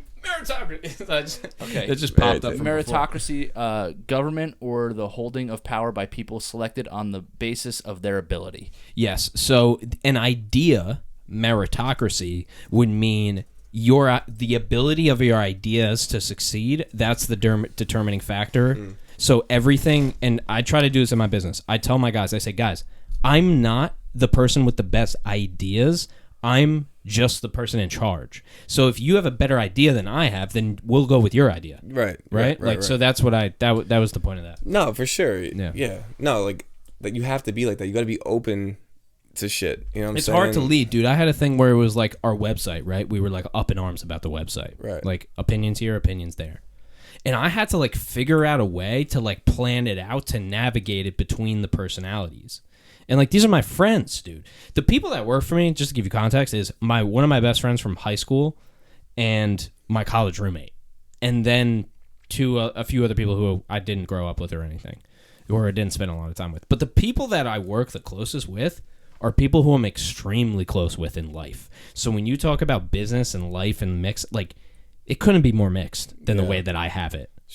And it's a massive benefit. Right. 90% of the time, the things that go wrong can go pretty wrong, right? Like in terms of, it's very easy to feel like somebody who you care so much about is doing something to you, right? It's a lot of expectation. You know, if you guys have that shit, that relationship, and it's like you're expecting them to come through. Yes. You know what I'm saying? They're expecting me to come through. And vice versa. You know what I'm saying? Yeah. But it's like, yes, I you know, it's different experiences. Like, you know, you've known these guys for way longer than I knew my people for. Mm-hmm. But dude, like, it just gets too dicey sometimes, man. You know what I'm saying? Like, and I'm not trying to say anything like, you know, I don't know, man. I'm trying to differentiate that. You know what I'm saying? Like, is the guy at the corner store, is he your friend or is he the cashier? Yeah. Yo, man, I need a fucking black and mild. All right, you know, gives it to you. You're paying him for the fucking service. But then there's you're doing that shit, bro. It's like, that's not like, it's a very fine line. Like, I don't know, man. Like, it's I'm just trying to all figure it out because now I'm like kind of conflicted with it because I have really good friends that I don't do anything with at all. I'm just fucking freely friends with them. It's a free relationship. I don't expect anything out of them as far as like business wise. They don't, vice versa. They expect me to be a good friend. There's people that you would not wouldn't work with. Never. Yep. Never. Because I wouldn't want to do that. Yeah. And one of my friends, classic example, he's been on the podcast, my friend Chris Miller, okay? We would go over to his house and we would help him do things around his farm. You know, we would weed whack, we would do certain jobs. Like his dad would give him money to give to us. And then he would determine how much money we would get. Which is fucking bullshit, right? Fuck you. So we always knew that he was fucked in the head. Like, this is fucked. Like, there's no other way I can put it.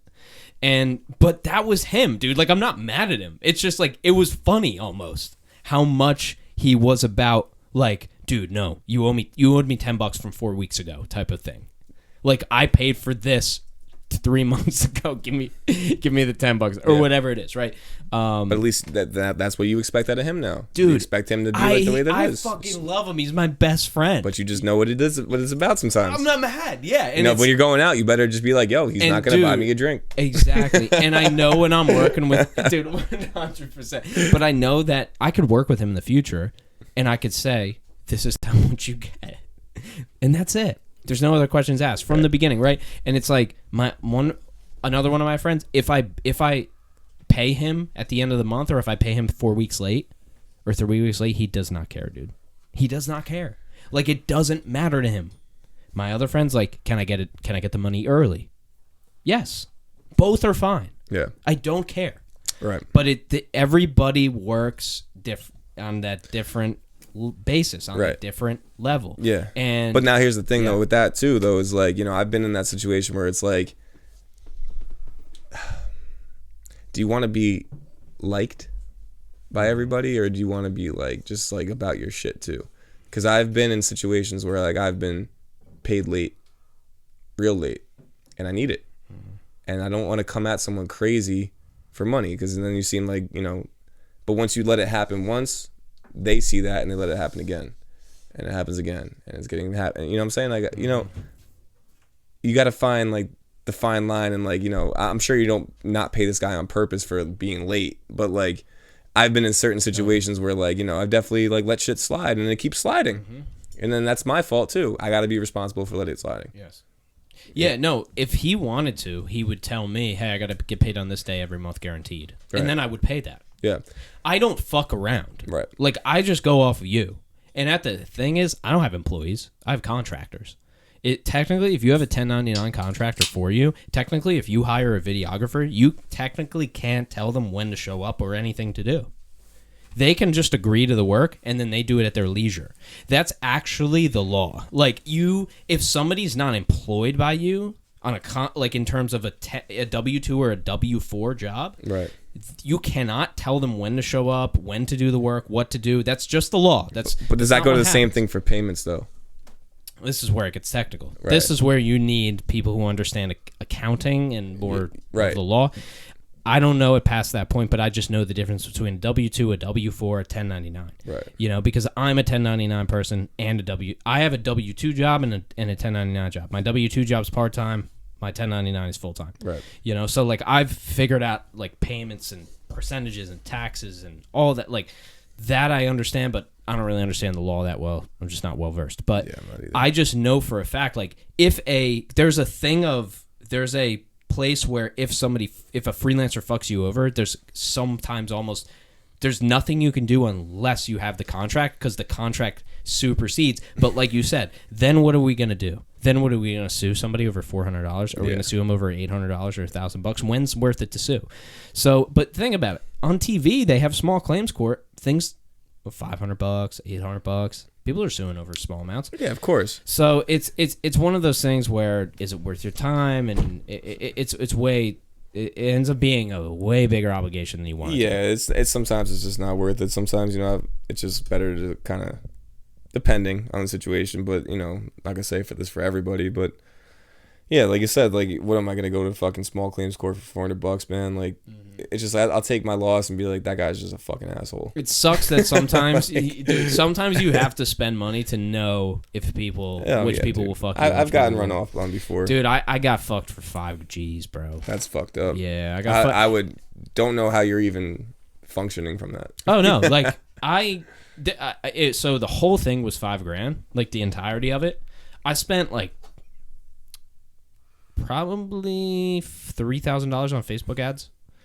At one time, over the course of like 6 months, I spent about $2,000 to $3,000 in payment to the person who ran them, and I made zero, zilch, nada, no money. I got 3 leads that never fucking called me back, and I spent $4,000 to $6,000 that went in the hole. You know what I'm never doing again? Hiring a random person who doesn't work for a company with no fucking contract. Whose fault was it? Yours. Mine. You got to be responsible, and you also got to do your research. People want to think that people are just out there fucking them over. It's like I said from the beginning of this whole conversation, it's like it really sucks that we got to be like, well, you fucked up, Benny, or well, you fucked up, Sully, like. But it is, dude. Fool me once, shame on you. Fool me twice, shame on me. Is that how it goes? Yeah, not the way George Bush said it, but in that J. Cole song. Is that the term? Fool me once, shame on me. Fool me twice, shame on. No. Sorry. Fool me once, shame on you. Fool me twice, shame on me. Because you keep going back to the same bullshit. Yeah. And I've done that before because I give people the benefit of the doubt. Fool me. You fool me once, you won't get fooled again. Quoting George Bush, dude, and that the best president of all time, ladies and gentlemen. Yeah. Now watch this drive. He got a book thrown at him. Now watch this drive. He got a book thrown at him, right, or some shit, or shoes. Wait, what was before the now watch this drive? It was. He's like, Al Qaeda, they're out there. We're gonna find them and we're gonna get them. And then he's like, now watch this drive. Now watch this drive. And my guy's on the golf course. Dude, they talk about Trump. It's like, you didn't live through Bush, son. Like, you didn't know like, we didn't really know because we were a little too young, but, like... Social media wasn't around then. Social media was around. Media was different. Dude, George Bush, man, watch this drive. Yeah. Yo, he was doing that shit without like any edits. Like he was just being himself. No, my guy, there was no video. That was one of the first videos of a president fucking off, dude. And he was also, the 9/11, president. So like all the patriotism that came out of that, he kind of rode that wave, helped him get to his second term, honestly. Yeah, no, he was Dude, if Trump had 9/11, he would have had a second term. That's what I'm realizing now. Yeah. If he had a catastrophe that he saved, he never really saved anything. Well, I mean, Spoke you could kind highly of say maybe COVID would have been that, but I don't even know what the fuck was going on. No, at but that I'm saying point. if he would have actually taken I think whatever, George Bush just had people advising and telling him, he like listened to what they said and stuff. Yeah. Like George Bush actually wasn't that stupid. Like he had an element of intelligence to him that Trump had too much arrogance to overcome. Right. You know what I'm saying? He didn't listen to shit. Trump was the person who he wanted the smart people to tell him stuff and then he wouldn't listen to it. Right, yeah. Yeah, he was just like fucking... Oh, yeah, that's nice. Go fuck off. Yeah, he did. But then he'd tell everybody, dude, and then he'd tell everybody that it was his idea. We have the best people around. We have the best. You've never seen. That's a good, the best people. You guys got some good impressions. I swear to God. No, but going back to what you were saying right now, like hiring random people, like, dude, like I'm sure you've seen like these fucking services that are like run and backed by studios that are gonna like their artist quote unquote management or like artist services that help people take off or what this and that. And it's like I'm always curious. I've always been I went to one of them before. I'm not gonna say who it was, but they were like, yo, if you pay X amount of dollars per month, this is your package. And it's like, yo, what am I getting from that? Am I getting likes, follows? Am I getting fucking money from it? Because you're asking me to spend a good amount of money per month to promote me, and like I've never heard of anyone that really's done much from it. Like, you know what I'm saying? Like, who am I? What's the benefit from it? I don't want a bot. I don't want and this is why part of the reason why I'm trying to stay completely organic and not like fucking. I'll do ads and shit, and that's organic in my opinion because you're paying for, whatever. Don't ask telemarketer that, but yeah, but I mean, yeah. But the thing is, like, I was offered I was offered to do that recently to meet with a whole artist services, and I'm just like, I know what this is kind of about already. Like, you're gonna ask me to pay a certain amount of money, you're gonna give me all these followers, comments, and this and that, and just make my page look pretty. And what's gonna come from it? I have one guy. That wasn't part of these like artist studio services or whatnot. He came to me and he was like, he DM'd me. He goes, I'm not gonna lie, bro. If you sign up with our services, yes, like 60 or 70% of them are gonna be bots. But what that does is put you on the algorithm higher up in the explore page, and then real people will come to it because of the attraction you're getting through the bots. I guess that works, man, but at the same time, like I just can't go from like what I have now to like 50,000 followers tomorrow morning. You know what I'm saying? Like I'm really grinding out and doing it the way I want to do it. One and two, like I'm retaining shit from it. You know what I'm saying? I see a difference when I do the shows and I go out, or when I'm handing business cards out in Morristown on a Friday night, or down in New Brunswick at Rutgers. You know what I'm saying? I've done that a few times, and I definitely saw some shit come out of it. Not, astronomical numbers or anything, but, it's just fucking, I don't know, man. You never know who you're signing up with. Like you said, like you spent mad money on Facebook ads and got zero out of it. That fucking sucks, bro. I don't want to do that shit. That's like another fucking payment that's out of my hands. I'm relying on someone else now, and who the fuck knows if it's real? You know what I could do with that $6K now, bro? It's like I could just quadruple it probably. For sure. But I worked for a company who sold those followers. And that was my first sales job other than selling cars, like just selling my own cars and other people's cars, but not like a dealership. Other than that, I sold Instagram growth to people. And the reason why I sold no Instagram growth was that I didn't fucking believe it, dude. Yeah. Like, I'm like, you can't sell fake fans. Like, it doesn't, it's not about the number, it's about the reason they're there, right? It's not about having 400 people at your show who hate you. Fuck that show. Yeah. Like, that show is the worst show you've ever done. Right. Because they all think you suck and they hate you. Right. So it's not about quantity. We can all agree on that. And also, if you want to get into the technical details, I talked to a guy a couple months ago who also sells these things. Now, once you are a car salesman, you understand car salesman. Once you sell insurance, you understand insurance salesman. You know their game, right? So I said to this guy, I said, yeah, man, you're selling this thing that gets you more notoriety because you have more followers. I'm not denying your reason, but the fact of the matter is that my engagement number is going to go down because a bigger percentage of my followers don't care about what I'm doing, nor are they active, right? And in my world, I live in podcast world, right? This is my world. This is what I do. This is what I teach people how to do. In a sponsorship scenario, my engagement on my Instagram is larger than anybody that most people know. It's over 30%. That means over 1/3 of my followers are active on a weekly basis. Wow, right? That's good. Which is crazy. Yeah, that's which is really pretty good. Yeah. I don't have a lot of followers. Right. But those that are active, I have over 1,000 people active out of 2,700 people, right? That number is more, that means that there's people who are going to engage with my content rather than if you have 50,000 followers and only 0.5% of them are engaging. Yeah. I have more followers technically. Right. Right? So let's look at the numbers that matter, not the numbers that don't matter. Right. You know? And that's what you were saying before with the Spotify numbers of the monthly listeners and stuff, where it's like, I've done shows or open mics where like you've got someone that has like 45,000 monthly listeners, and here I am sharing the stage with you, and I'm at a straight up organic 200. Mm-hmm. I'd rather take that shit. I don't give a fuck, man. You know what I'm saying? But like, in that that 200 people, yeah. that 201 people that I have currently today, that's some real shit. That's all real shit. That's someone playing my shit every day. Yep. I don't know what. That's me. I'm in there. Yeah, thank you. I'm number 164. I appreciate that, but I'm just saying, it's like I've shared the stage with people like that, and it's just like, bro, like, come on, man. Like, I don't know, dude.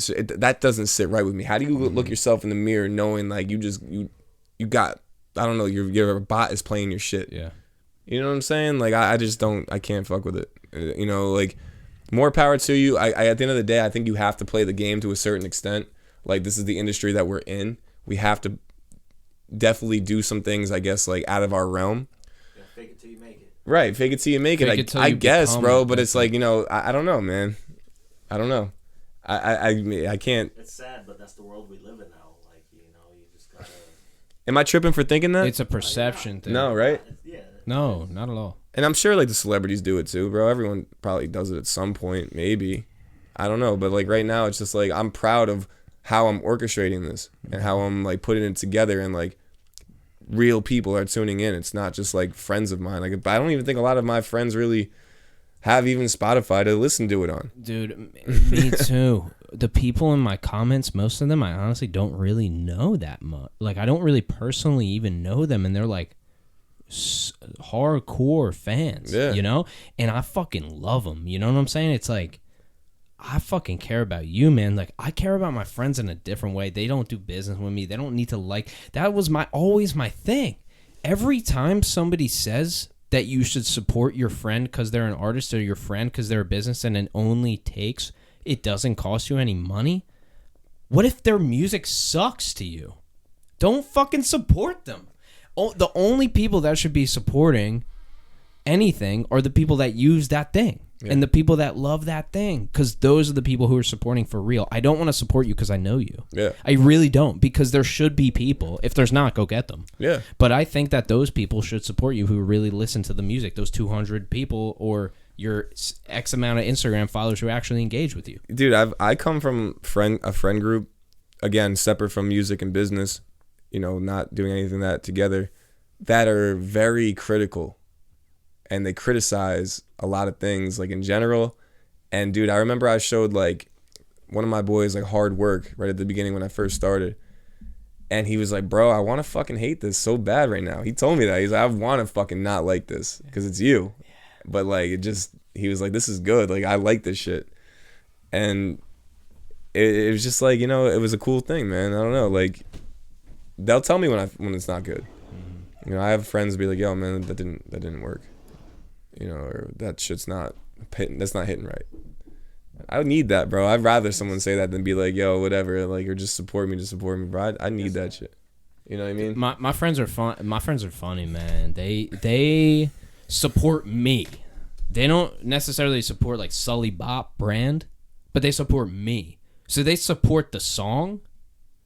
Like if I have a song, they'll be like, "That's cool," but like they support me as a person. Like they support Benjamin. You know what I'm saying? Yeah, like they would support Ryan Sullivan, right? Which is my name. Like they support me. So I think they would have told you or me by now, you should maybe not do this. You know what I'm saying? Yeah. Well, there's that. It's like, well, the thing is, Benny, you realize this when you're the one. It just pops down. When you're the one in the friend group who's the rapper, like you're the rapper. Now, if you're one of two rappers in the friend group and the other one is really, taking off, then that's gonna make you think like, am I really the rapper? But like, dude, in my friend group, there was two rappers. One of them kept making music, and that's me. And there's no disrespect to my friend Justin, who literally got me into this. He just doesn't really make music, which is completely fine. But I'm the person. Like, I am the one if you're going to look at that group, I am the one who does this stuff online, who talks to Rob Dyrdek, who, yeah, that was dope, by the way. Raps, all that stuff. And I really, like, I genuinely, it sucks because I literally am describing experiences of my life, and people might think that I'm saying it as a flex. Like, I'm really just describing experience of my own life. That's how it comes off. I know. It comes off like that, bro. Yeah, but the thing is, like, saying? dude, I honestly, they don't know what you're capable of when they hear it. They think that you're making it up. That's a bar. That's a bar. I just took that from one of the things I'm working on right now. Like, it's fire, dude. Holy shit. You know what I'm saying? Like, they don't know what you're capable of. Mm-hmm. And then when you do it and you're talking about it, like, they think you're making it up, or like, you ever get that vibe where like you're talking to somebody and they like, you feel like they're not believing what you're saying? Oh, dude. You know what I'm saying? It's like, you don't know me. You don't know what the fuck I've done. You don't know that I worked for 5 years and never played high school football, but got a tryout with the Giants and the Jets and the Niners. You know what I'm saying? No one knows. But when I tell people that shit, they're probably like, fuck out of here, bro. Like, dude, exactly. Nobody knows my second podcast ever was working with straight like A and B list celebrities, like where I should not have even been in the fucking room type of shit. Like that's just, and I never talk, like I don't really talk about it. Like it was just an experience in my life. And I had Gary Busey asking me if I produce podcasts or I produce babies.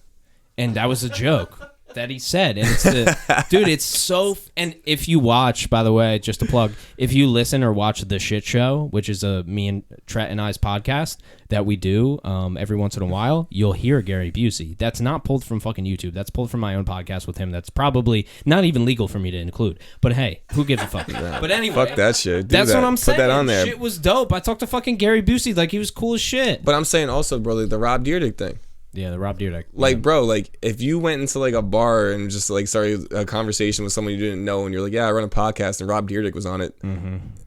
Like, they might be like, oh yeah, cool. Like me, like, I gotta see that shit. You know what I'm saying? And then you could show them. Yes, 100%. I could show them. And the thing is, like that, Rob Dyrdek, by the way, my best friend's dad is good friends with him.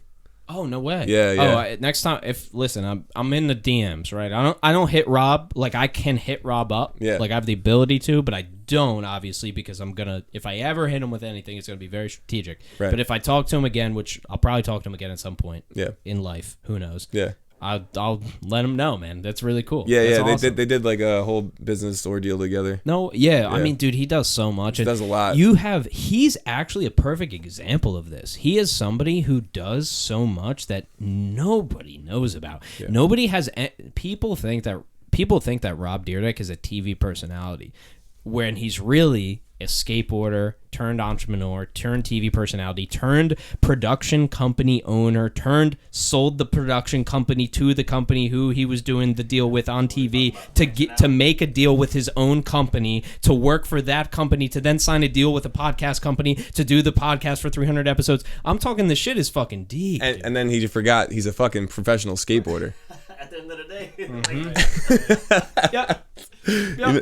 You know what I'm saying? Yeah. Like, dude, it's amazing. It's honestly amazing. He is, when you think about it, bro, a fucking amazing person at the end of the day. I don't know him, bro, but like he's been around for a long time making it, dude, and giving Making back. it. He Giving back talked to to the me, community. bro. Oh, yeah. He talked to me after I sent him a 7-minute video. Did I make a good video? Hell yeah, son. But he talked to me like he doesn't have to talk to us. He doesn't have to talk to people that send him videos. But that's what he does. Like you want to talk to anybody with a $50 to $100 million net worth who's literally asking random people to send in videos to talk to him is a different type of human being. Oh, 1,000%. Easy. Yeah, like just a different level. Off topic. I know this is weird.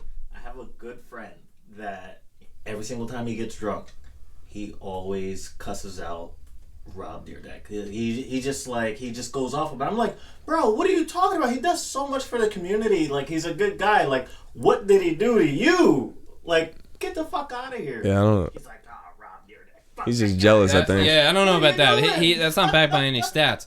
That's not backed by any actual God. real world No. experience. The But- thing is, too, man, like, he's got, like, that's crazy. ridiculousness, and then, like, you also have deliciousness now, too. yeah, and ridiculousness. Let's just get real about ridiculousness. Fucking great show. Ridiculousness is America's Funniest Home Videos.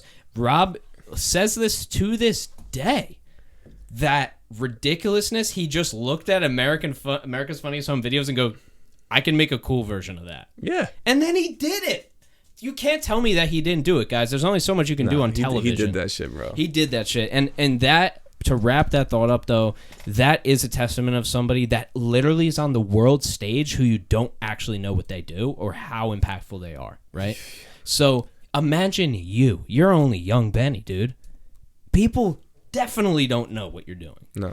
And, dude, I value these conversations so much, man. And it's just to be able to sit down with somebody who's in these positions, which I think there's a lot that comes out of it, right? Like, it's not just the people watching and listening is like, I can't even fathom that people watch and listen to it. You know, really, still to this day, right? 4 years I can't later. fathom people listening to my music every day. Yeah, however many years later, right? Yeah. And that's an amazing thing just in itself, because you'll never know what they're thinking, right? You'll never know. They're getting something out of your song that you'll never be able to get out of your song, you know? Maybe out of this podcast that I'll never be able to get. I don't know. And this is something really profound that Joe Rogan said that he'd never said before, because I've watched all of his episodes, almost not all of them, but a lot of episodes. He said, which I think is really interesting, and this goes for all of us in this room. He said, I don't know the world with the Joe Rogan experience because I'm Joe Rogan. Right. Like, I don't know the world with young Benny because I'm young Benny. Right. So you don't know what it's like to be me listening to your music in the car because you're young Benny. And I don't know what it's like to be me on this podcast because I'm me. So I don't know what it's like to have Bopcast be in the world because I'm Tread and you. We're all part of this, right? It sounds different for him too. For when sounds he hears you different talk, for you. You know what I'm saying? He's probably like, this guy's fucking gonna be a big fucking podcast one day for sure. You know what I'm saying? That's I don't think he would be here if it wasn't the case. Yeah, dude, and that's crazy for me to believe. You know what I'm saying? Because I'm just some fucking guy in the garage. You know what I'm saying? I'm just some guy in my car rapping. Some of the best things in the world were created in the car, in the fucking garage, or in the shower, dude. I think those are the top three in terms Showers of are ideas. creative. Fuck. Showers a great idea. Benny, dude, at the end of these episodes, we always do it, man, and I want to do it this time too. What do you see on the horizon? You're super independent, dude. I think you're even more independent now. I think that I think at the same time, you've went through a lot to be able to now know exactly what you need in a team. Yeah, you know? no, that's probably the biggest lesson I've learned through this whole thing and from the last time I've been here. Yeah, I know you said that, we asked that at the beginning of the show, but I think that I've learned so much of what I need to look for and what I need to look out for at the same time. And I feel like for what's on the horizon for me, man, is just really how far I'm going to take it. I get kind of, I pride myself on being the best every time I walk in the room. And I feel like I could take it as far as I really fucking want to, man. I got a lot of shit lined up. Got a show this weekend, through Concert Crave. I'm opening for P&B Rock down in Asbury Lanes. So, I just did a graduation party for Paulie. Shout out Paulie. Thank you for doing that for me, or asking me to do it. Yeah, man, I just feel like I got to put myself more in the mix. You know what I'm saying? I think I got to have find that confidence and find that, like, you know, I am who I say I am. You know what I'm saying? Through the music, and then make myself believe it. And, you know, that's just what it comes down to. I'm going to take it as far as I need to and as far as I want to. I just need to keep my mind focused and not let all this bullshit distract me. Thanks for doing this today. Thank you for having me. It's always Anytime, a pleasure. Man. Anytime. I love having you on the podcast, man. I think just a quick note is I think everybody in this room believes in everybody in this room, you know? Yeah. And that's where we can start, right? And we might not know what everybody else is thinking, but there's that, right? And man, having you as a friend, really appreciate it. Yeah, man. Like Thank I you. said, just found you at a Mad Minds one day. That was literally how this started. Hell yeah, man. And we don't like, we literally do the podcast. That's our thing, man. And that's when we come back and connect. Bro, I'm going to pull up one day in like a fucking Bentley to your mansion to do this shit. Bro, you're gonna fly in first class. I'm talking. I'm serious. Out here in the back of Yeah. the country. If you decide to stay here, there's going to be like multiple And extensions. Ben, I'll actually tell you something. I'm moving, man. Oh, really? I'm planning on moving to Texas. For real? Mm-hmm. So, well, then I got to fly in then. Benny, you're gonna be flying in the next podcast. Hell yeah. In the studio. Hell yeah. Mm-hmm. Hell so yeah, man. things are Congrats. happening. This is like When the is that? second time I've said it publicly. During the summer, like by the end of the summer, This year? Mm-hmm. My guy. That's the plan right now. In the week after next, I'm going to apartment hunting. So Hell yeah, I'm man. looking at places. What and part? Stuff like that. Like Dallas, Fort Worth area. Hell yeah, man. You're going to fucking... You going to? No. Tread's staying, dude. Tread's staying. No, I didn't ask him to go.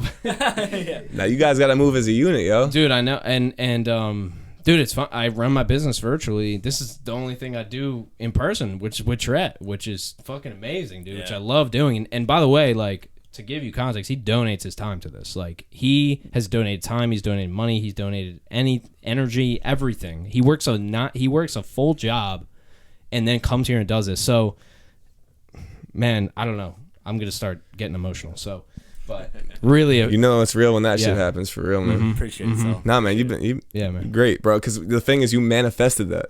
You manifested Tret being here from last year. You remember you were like, Last I'm gonna have a year- fucking goddamn. On the podcast, Tret, you had already messaged me, and I didn't make that decision yet. And then literally probably 2 days after I had Benny on, I hit you up, and I was like, let's do this thing. Damn. Yeah. That's crazy. Yeah, dude. Yeah, Yeah, dude. It's it's crazy to see it like both growing too at the same rate. Look at you didn't have that shit last year, bro. You got a whole little fucking.